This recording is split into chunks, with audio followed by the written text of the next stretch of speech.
Yes, I'm ready. We good?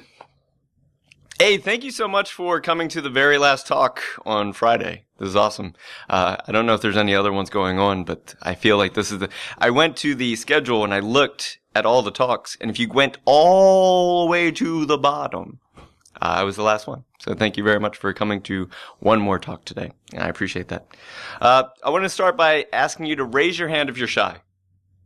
Cool. There's a few people who are shy that didn't want to raise their hand. That's fantastic. I always like to start with this just because I want to let you know, the audience know, that before we begin, I have a few things that I'd like to confess about myself. I'm shy, and when I get nervous, I tell jokes, which is fantastic for doing comedy. So I did comedy last night. I get nervous. I tell jokes. It's terrible in an argument. Like if I'm nervous in an argument, I just start telling jokes.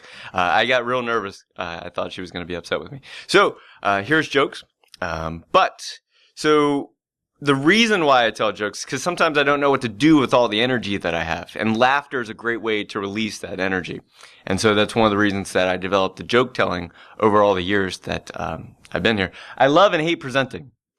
So I love getting a chance to teach people things. I love getting a chance to hear feedback. I love getting the chance to see the emails and the comments and the people that said, this, helped me. But I also hate doing it because I hate just the thought of standing up here and the thought of being judged and the thought of people watching the videos. I shouldn't, but I hate the idea of a thumbs down on YouTube. Like, I've never seen one. But every time I go to check one of my videos, hey, I wonder if anyone's been watching this. I see thumbs up and I'm like, no thumbs down. All right, yes. Thank God. And so I'm human. Just like every single one of you are human. You don't like the idea of being judged. You don't like the idea of people rejecting you. And so I have a love-hate relationship with presenting. I am prone to anxiety and panic attacks. They've been a lot better lately. By admitting that I have them and just telling people that I suffer from them, it almost they go away. So just by saying it and getting it out, when I used to leave it on the inside, that's when it would get worse. But if I could just say, you know what, I'm really stressed out right now. The last time this really was bad for me, I was in the corporate boardroom for the company I work for, and I was presenting to the CEO and vice presidents, and I could tell it wasn't going well. And all of a sudden, the anxiety went, boom! And I was and I swear I was standing there for 5 minutes, not saying a word, everyone just staring at me. And I don't know it was that long, but that's what it felt like. And so I don't think anyone noticed what was happening, but internally I was shut down right now and run. But on the outside, I was so, by just admitting it and getting it out there, it helps a lot. And the reason why I tell you is that, you may also have issues like this, and I don't want that to stop you from ever getting up and telling people the things that you know, or ever giving a presentation to other people, because all those things that happen inside of me happen inside of you and happen inside of every single person. I know a lot of people who you've seen at this event itself who you were wow, that was an amazing talk. I know them as human beings, and so afterwards, they will tell me the exact same thing, that they were nervous, they felt anxiety. There were times during their talks where they didn't think they were connecting with the audience. Even the people who you thought were amazing, who do this all the time, feel the same way. And so never let those feelings stop you from giving a presentation yourself. So, I was born a storyteller. I think we all are born storytellers, but I was born a storyteller. And I noticed this when I was 7. And so I'm going to have to step away from the mic for a second, because when I was 7 years old, my brother took me to go see Top Gun. So he was 7 years older than me. He could get into the movie theater. He looked older. He snuck us in to see Top Gun. And this is 1986. I'm 7 years old in the movie theater watching Top Gun. And I don't know if you can picture yourself as 7 years old watching a movie like this, but I just remember that first jet. And I was just sitting in that theater, what is happening? Kenny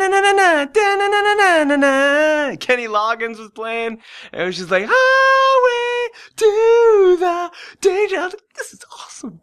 And there was a MiG, and I was beep, beep, beep, beep, beep, tipple, and Goose is there, and Maverick's doing all kinds of stuff, and then he inverts on top of him, and he flicks them off, and I was oh, you shouldn't do that. That's bad. And then like all of a sudden, like that's over, but he's like, permission for a flyby. I don't know if you remember this part, but like, permission for a flyby. And he's like, no, Maverick, you can't do that. And he's like, I'm going to do it anyway. Guy spits his coffee out. And I'm like, oh, he's a rebel, man. He's a maverick. Get it? I didn't at the time because I didn't know what that word meant. And then all of a sudden they're like, you're going to Top Gun, even though you're the way you are. And I was like, oh, cool. What's Top Gun? And then they go to Top Gun, and it's like a competition of other pilots. And then Kelly McGillis showed up, and I was 7, and I was like, I feel something weird. And it was just this really cool, like, Tom Cruise is on like, and then I don't know if you remember, they go to the bar and it's like, you never close your eyes anymore when I kiss your lips. And everyone in the bar chimed in, and I was sitting there 7 years old going, is this what grown-ups do? Because that's awesome. And it was just this awesome, amazing movie. And there was like, hanging with the boys. The volleyball scene, where as I got older, that became more uncomfortable for me. It did. If you haven't seen it in a while, go back and watch it. And so, as I'm watching this movie, I'm like really into it until something terrible happens. And if you haven't seen it, I don't want to ruin it for you, but something terrible happens. And I'm like sitting there like, beep, beep, beep, eject. And I was like, and I was sad. And then all of a sudden, like, Maverick is sad too, and then he goes to be consoled by Kelly McGillis, and then stuff happens, and my brother's like, oh my God, cover your eyes. And I was like, I sure will. Oh man, what is this? And I just remember, like, as that movie kept going on, like, Maverick lost the will to get in the plane, but all of a sudden, he had found the strength one more time, and the only person that could go up and save the day was Maverick, and he got in a plane, and he was able to pull it off and save the day. And when he got back onto that aircraft carrier at the end of the movie, everyone ran, they grabbed him and threw him on the shoulders, and he was like, yeah! And I was like, yes! And then there was one last scene at the end, and he's standing on the edge of the aircraft carrier, and he's got the thing in his hand that I won't spoil for you, and he's like, and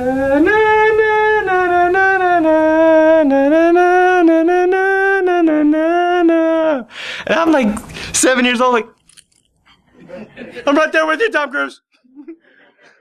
This is amazing. And I remember I went home and I got I bought the tape with my own money, which is a big deal, and I put it in my Fisher Price tape deck, and I would listen to that, and I got an F-14 Tomcat, and I'm playing in my bedroom, and I played Top Gun all the time, and it was amazing. And as soon as I got the chance, I grew up and I kept telling stories, and I went to the Army to be a combat cameraman. Because I wanted to tell stories and I wanted to make movies, but I also knew I was a pothead at the time, and if I went to college, I would ruin my life. So I joined the Army instead, because I knew that it would maybe fix me. So I joined the Army as a combat cameraman, and they trained me. They sent me to editing school, and they sent me to photography school, and it was really great. And so after doing 6 years of the military, where I made, I don't want to call them propaganda films, but they were really good at persuading people to join the military and be really excited about patriotic stuff. But it was good times. After I got out of the Army, I went to real film school. I went to Full Sail University in Orlando, Florida, and I went there and I got a film degree. After I got my film degree, I started teaching editing. And so I taught people, because I had been doing it for years, and I taught people how to make videos. And one of the things about making videos is that every single, people go out and they film things, but it's really made in the editing process. And so that is where I learned how to manipulate human feelings. And I'm going to talk to you about how you manipulate human feelings and how you can use that when you give presentations. And I'm not saying manipulate in a bad way. I'm saying that humans like to be presented to in a certain way. And if you learn those types of ways, then you can present to them in ways they like to be presented to. I'm going to start with this. All stories have 5 basic elements. There's a hook, a beginning, a middle, a climax, and end. A hook, beginning, middle, climax, and end. A hook, beginning, middle, climax, and end. And this will all start making sense in a minute, is that once I want to go back to that we're all storytellers. We all are. Every single one of you in this room and every person that watches the video, we're storytellers. We like to tell stories. You just may not know how much of a storyteller you are until I start to point out these things to you. All of us love to tell stories, and it begins with a hook. And this is a great hook. Holy crap. Hold my beer. I don't know if you can see this, but it's a person about to ride a bicycle down a giant slide. That is an awesome story. I don't know what happens next, but that's a fantastic hook. But all of us do this on a regular basis. We're all storytellers. And if you haven't been listening here at Derbycon over the last, 10, 12 hours now, but as you listen for the next 2 days while you're here, or you listen in your life, you're going to hear people give you the hook. It's just what we do. It starts with, hey, this one time, or last year at Derbycon, or 2 years ago at Derbycon. That's your hook. That's how you start your story. Then it goes to, did I ever tell you? Oh, I've got a story. How many people do you know in your life that are always like, I've got this one story, or I got a story? And then there's the, remember last time. You get together with your old friends and stuff, and they're always like, remember last time we got together? I have this belief that human beings like to drink and do drugs, so that the next time they get together, they have stories to share about the last time they drank and did drugs. It's just true. It's something that we do as human beings. I'm going to break down 93.4% of all movies for you right now, and the basic storyline that they all follow. Also, that statistic is made up because I work in marketing. It looks good. If you ever want someone to believe a statistic, just put a point after it. It's 93.4% people like, damn, that's really exact. He must have done his research. Yeah. So if you ever get the chance, I was taught screenwriting, and if you ever want to do this, if you find a 90-minute movie, it works exactly almost for a 90-minute movie. Other movies, it stretches a little teeny bit here and there, but for a 90-minute movie, which is the general length of most movies, it works like this. By minute 3, or on minute 3, the introduction of the main character. And so if you're ever watching a movie, you can hit pause and be like, damn, minute 3. Because when you're writing screenplays, you want to make sure that by minute 3, or page 3, that you've written in and introduced your main character. By page 10, something happens. Something out of the ordinary, something that propels your character to want to do something, learn something, go someplace. Something by page 10 will happen. Now, between page 10 and page 30, or minute 10 and minute 30, you're going to have some things are going on, stuff is happening, a major plot point's getting ready to come up, and then that hero goes on a quest on page 30. So page 30, the hero goes on a quest to learn something, to do something, to fix something, to better themselves, to fall in love. Like romantic comedies follow this to a T. Meet John. John meets Sarah. Sarah and John start dating by minute 30. Sarah and John are loving life by minute 45, but by minute 60, something goes wrong with Sarah and John's relationship. But then John figures out why he was such a jerk. And by minute 75, he pulls it all together. They find a way to find each other. He grabs, her on the way to the airport, says, I love you so much, and then they end the movie. Like, it just follows this basic formula because human beings like to follow this formula of storytelling. And this is how stories are told. A hook, a beginning, middle, a climax, and end. And the problem is, I've just ruined all movies for you. Because if you never noticed this formula before, you won't be able to not notice this formula anymore. I used to love teaching film school because everyone that goes to film school is excited about making movies because they love movies. By the time they got to my class, they hated movies because they knew how movies were made. And they're like, oh, it's a camera angle and it's cut. Oh, it's just a hook. And yeah, I'm sorry we ruined that for you. So all movies are ruined. In case you didn't think movies were like this, and you were like, I wonder if he's going to win. Really? like as a 7-year-old, I thought Tom Cruise was just over at that point. Like, when the bad thing happens, like, oh, he quit. But then, he finds the will to go on. Here's a really cool thing.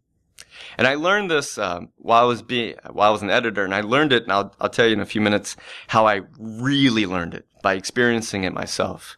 But this is the average edit for any movie or any TV show is 3 seconds. So let's go ahead and count that. 1 1000, 2 1000, 3 1000. And what's going to happen is you're going to cut from one shot to the next. And here's why. I'm going to come out to the audience for a second. The way your brain works is like this. If I'm looking at you right now, you're in a close-up, wide shot, close-up, wide shot, medium shot, wide shot, close-up, close-up, wide shot. Your brain is just used to cutting from different things that it sees. It doesn't remember the stuff in between. It doesn't go, close-up, my head is moving, wide shot. It just doesn't. Your brain just cuts from shot to shot to shot.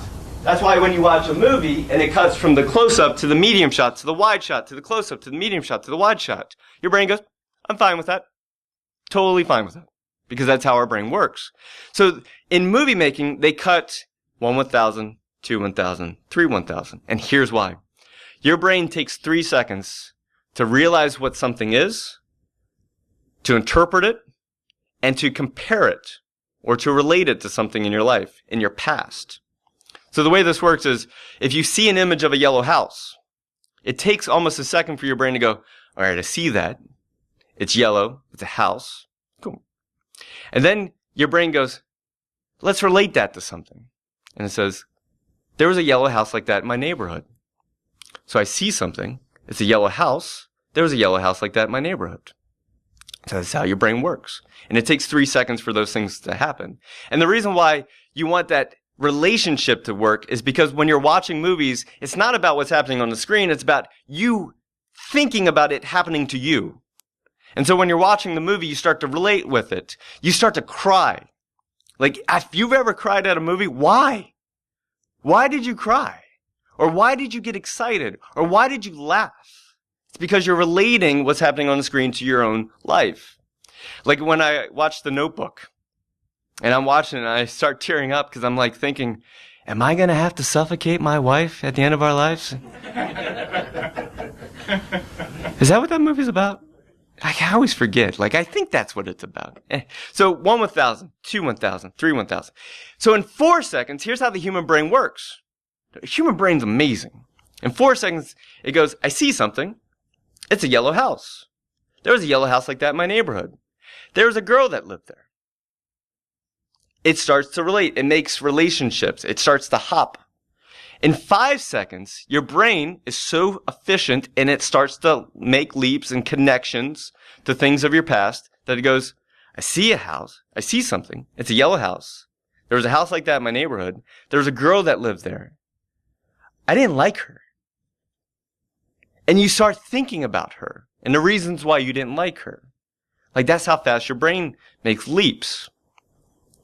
This all starting to make sense? You're thinking about it right now, and you're like, oh, yeah, damn it. He's in my head right now. It's weird. And so that's what happens in 5 seconds. And I have this one here that if you're ever given a presentation and you have a low point, or something doesn't work, I always knew that if I had a mechanical failure, if my screen went down, something didn't work, I had 5 seconds before I lost my audience.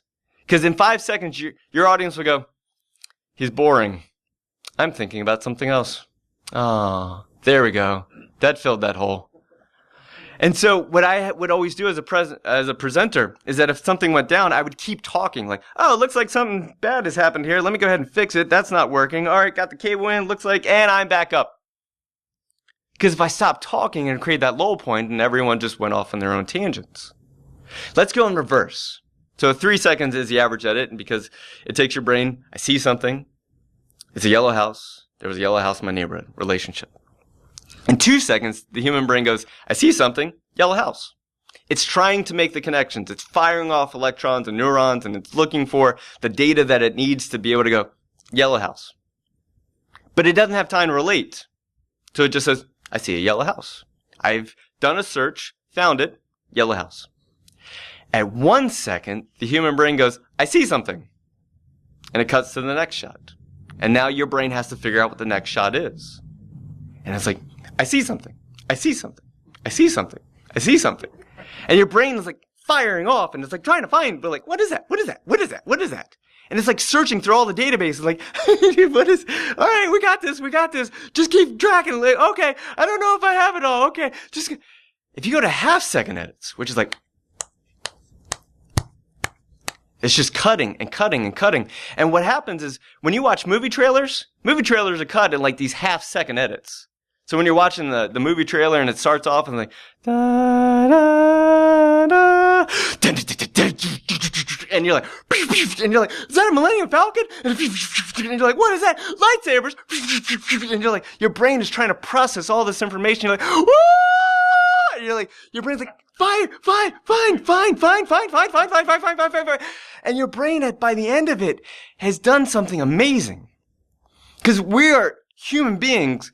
If we are in a chaotic, hectic situation, your brain will try to keep up. And so it will start firing off neurons and epinephrine and dopamine. And all of a sudden, you start feeling happy and excited.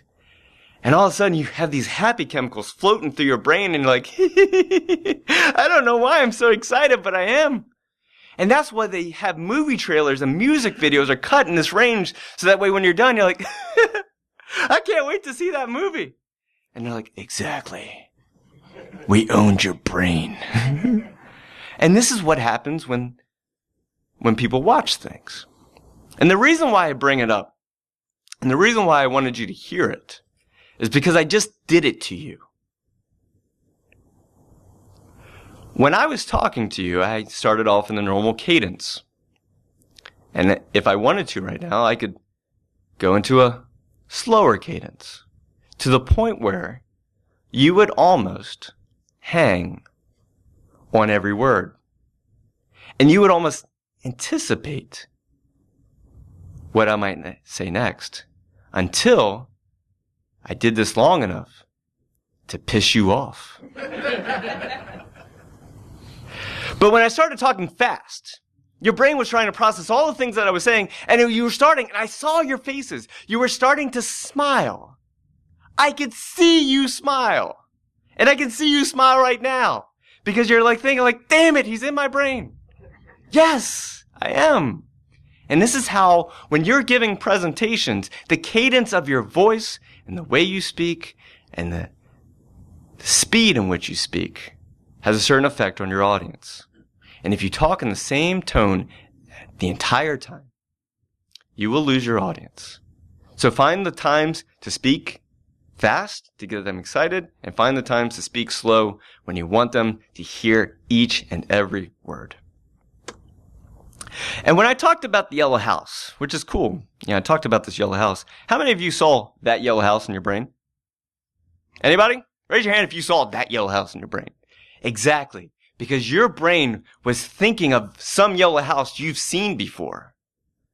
And you were bringing it in. I was vague on purpose. If I would have showed you this yellow house, then you would have tried to find something to compare that yellow house to. But instead of just, I said it, I left it vague, you filled in the gaps of what a yellow house was. Even when I said there was a girl that lived there and you didn't like, some of you thought about a girl you didn't like. Because you were listening to the words. And I want you to hear this. Just because all of you are hearing the exact same words I'm saying, none of you are hearing the same presentation. Because all of you have your own individual filters that you're applying to the words that I'm saying, and all of you are hearing whatever you want to hear right now. So how to fix that sometimes? So sometimes it's good to be vague to let people fill in the gaps. And sometimes you need to be crystal clear and very explicit about the things that you're saying. And I'm going to give you an example of, this is a screenplay, an excerpt. And it says, fade in, interior, abandoned mine, day. A bare bulb shines from a reflector atop a slender stand. A bubble-like helmet rises into frame, eclipsing the light. An astronaut-like figure in a hazmat suit reaches down to... The reason why I have this up here is because a script is just that. It's just written words on a paper, and then people need to interpret that into a vision. And when I used to work with young directors and new crew, one of the things I would say is, hello, new director, I have some questions for you. And I would say, can you tell me what this abandoned mine looks like? Because right now it just says abandoned mine, but in that director's head, they have a vision for it. And they're like, yeah, it's like this giant skull carved into the mountainside. And it's like foggy. And I'm like, well, that's not on the page, but okay.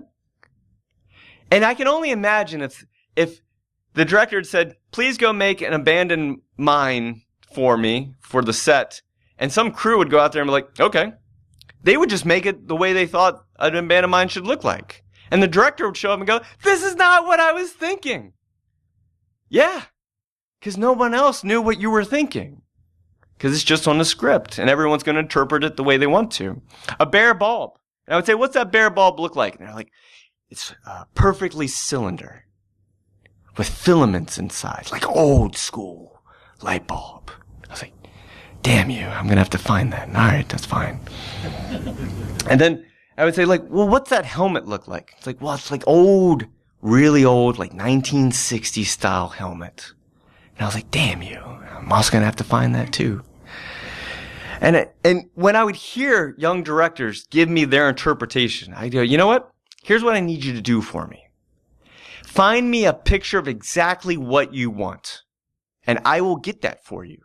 But if you leave it vague, I will then leave it up to my own interpretation, and I will get what I want. And so you have to create something that's very explicit. And so this is very different than just saying, I want an abandoned mine, I want a light bulb, and I want a helmet. This, I can just do whatever I want, but if he gives or she gives me this, I will go and make that happen. And so sometimes when you're giving presentations or you're talking to other people and you're trying to get your message across, if you leave it vague, they will fill in the gaps with their own visions. And there are times where you need to be very explicit about the things that you want and the things that you need. Because if you're not, you're going to like show up one day and you're like, hey, I need a chair for my desk. Okay. One day you come in and they're like, what is this? It's a chair. That's not the chair I asked for. It's a chair. And you're like, damn, if only I would have sent a picture of the chair I wanted with a link, I would have got the chair I wanted.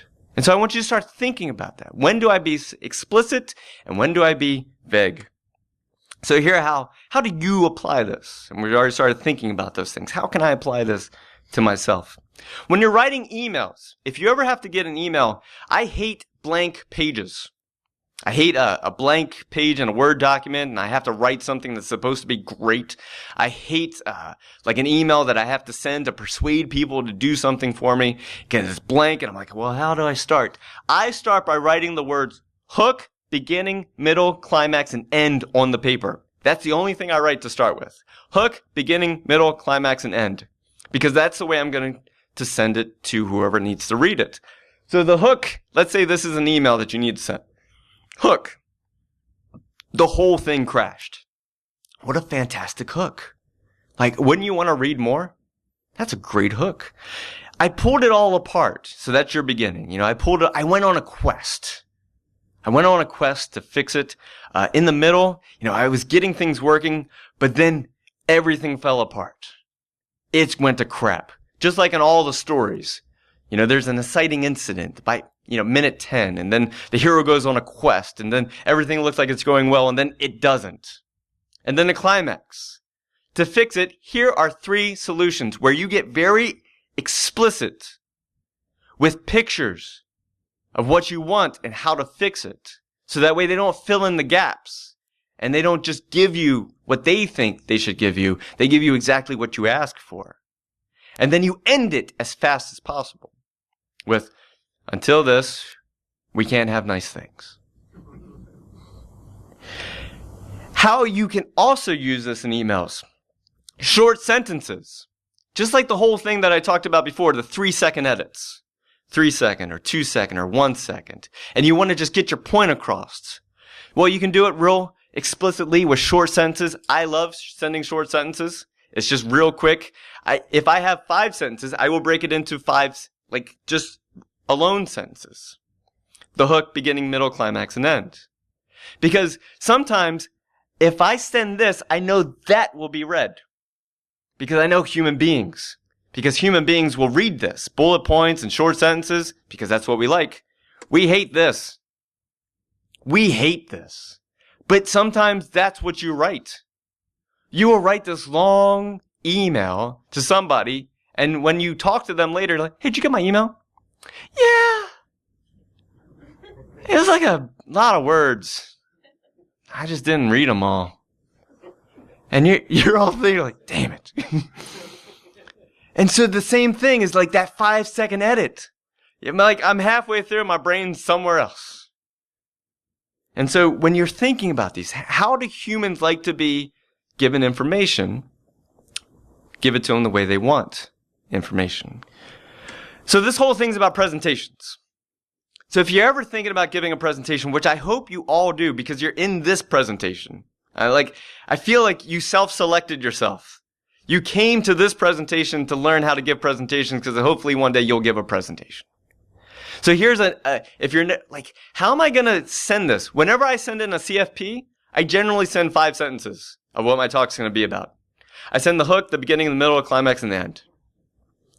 And I've been accepted at every single conference I've asked to be a part of.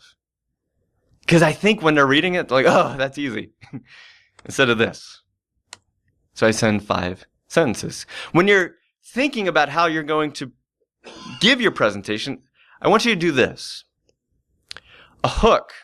Ask your audience a question for them to raise their hand. Not to say words. Once you get a little more advanced, you can start doing things like that. But to just get started, you ask a question where people will raise their hand to respond. The reason why I like doing this is because all of you walked in here today thinking about other things besides this presentation. You walked in here thinking about where you just were. You were thinking about my wife and Tansy talking in the back.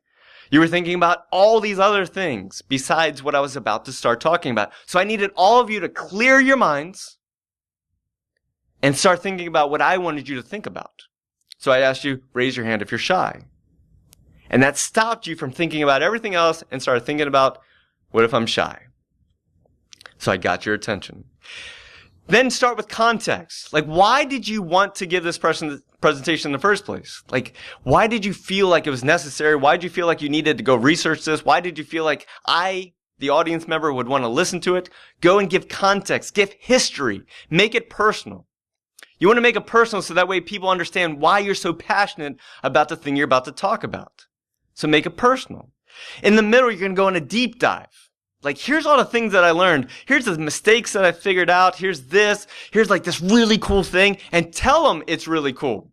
There's something about telling your audience this really neat thing that I found, or this really cool thing I'm about to tell you about. Because those words right there get your audience like, tell me about this really cool thing that you found. I can't wait to hear about it. And so just by being excited about the things that you discovered and you found, even if it was mistake after mistake after mistake, that's awesome. And then you get to the climax. How to apply it to your audience. Because if you get up and talk for however much time you have, and at the end of it, people go, so why did I hear all those words? How can I use this? Thanks for finding out that research that it won't ever apply to me. And so you spell it out for your audience. Here's how I learned all these things, and here's how you can apply it, and here's how you can use it. That's your climactic moment for your audience to go, that's why you told me all the words. And then I firmly believe when you're getting ready to end, you say the words, something like, in conclusion, or as I end, or my final words are. And I do this, and I believe you should always do this, because even if your audience wasn't listening up until this point, there's something about human beings that when they hear, in conclusion, I should start paying attention again. You may have lost them. I may have lost you for like the last 5 minutes. But if I say, in conclusion, you're like, oh, shit. I just swore. Darn it. And so in conclusion is really awesome. So give a TLDR of all the things you just talked about in case you had lost your audience and they were thinking about this girl they didn't like that lived in the yellow house in their neighborhood. And so you give this TLDR, and if you're willing to, inspire your audience with your last few words. And then at the very end, you say, thank you. Thank you for listening. And here's where you can find me to ask me questions. I am not a presenter that likes questions in a presentation because I want to end strong and get out. And then if you have questions, we'll talk about it in the hallway. We'll talk about it in the lobby, whatever that's going to be. Because if you let people, they will just derail everything you'd worked for with some weird question.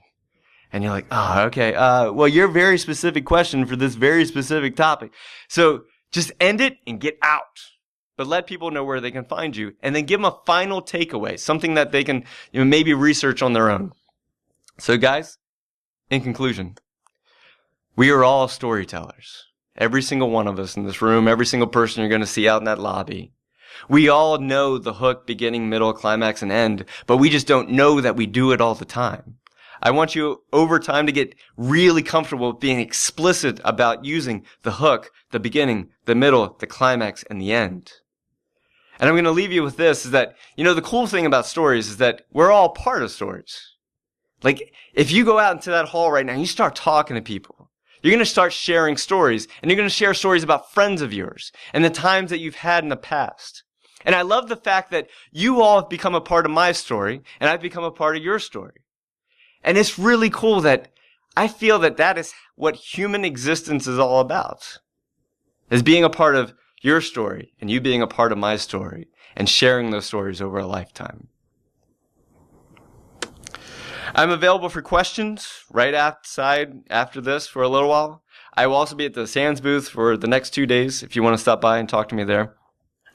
There's this great book called In the Blink of an Eye by Walter Murch. If you're interested and you liked hearing about the editing process and being able to manipulate human beings through their feelings, Walter Murch is a phenomenal editor, and he has been editing since they used to have to cut the film themselves and splice it together with tape. And you watched some of those movies, and as you watched them, you had no idea that's how they put them together. But you emoted, you cried, you laughed, you got excited. And Walter Murch had that ability to do that to people, and he wrote an amazing book about the process of editing. My name is Jason Blanchard. I work in marketing. You can find me at Banjo Crashland. Thank you very much for your time. Have a good night. All right. Yeah. Talking about the